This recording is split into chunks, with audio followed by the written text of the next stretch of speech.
In the days when Rosie beckoned girls to join assembly lines, a mixture simply named undark made wristwatch faces shine, and women with star-spangled hearts sat faithfully in rows, bent to help the boys entrenched stave off those dark shadows.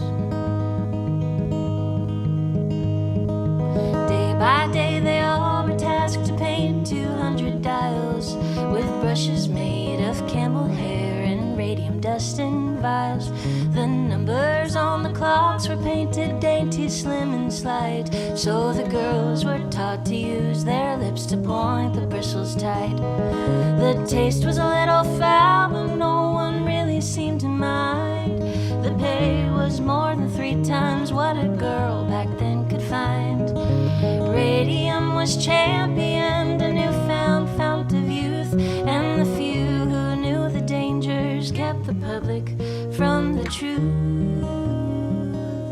For a time each painter prospered, though the work they did was tough, and were delighted when they'd clock out covered in the magic stuff. They'd decorate their drabbest dresses, paint skin so they'd sparkle, no earthly sight quite like a glowing angel in the darkness. Curie Elieson, Curie. Even lights that shine the brightest will eventually dim, but you never do expect it just as someone's life begins. As each timepiece passed through nimble fingers, painters dreamed and planned, though they had in fact so very little time left on their hands. Soon these young girls ached as if they'd aged for 80 years, and radiating pain turned into radiating fear. Doctors did their best to treat an unknown malady, but no remedy could keep those bodies from unraveling. So aching turned to limping, and sore mouths began to bleed. Then jaws began to break, and smiles gave way to crumbling teeth. Families became buried beneath doctor bills and loans, and grief like radium began to settle in their bones. Curie Elieson, Curie.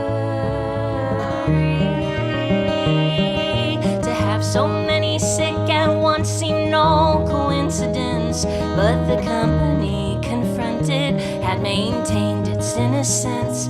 Yet they'd secretly received results that told a different story, and they knew despite their lies that they were liable for the suffering. Those who had enlisted ladies to leave luminescent marks were now working overtime to keep them in the dark. Not a single protocol was changed at all, though there was danger, and ailing workers failing fast were easily exchanged for healthy younger women, unsuspecting and naive, who craved to carve their own piece of the great American dream. Nothing pierced those stone hearts fortified by corporate greed, even when the women's own hearts one by one had ceased to beat. Curie Elieson, Curie.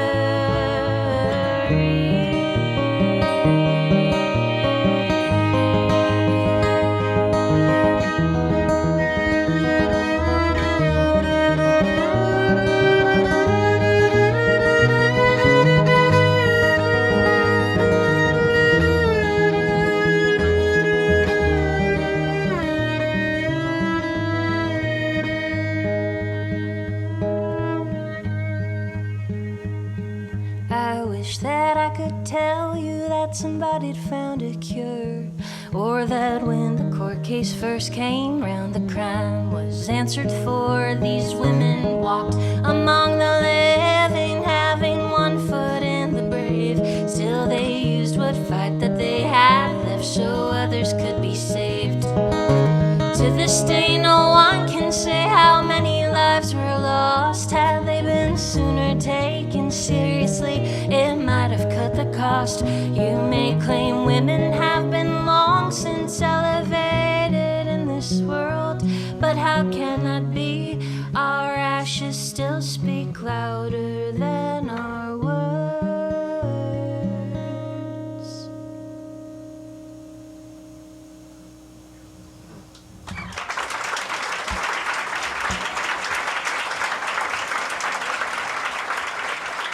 Thank you.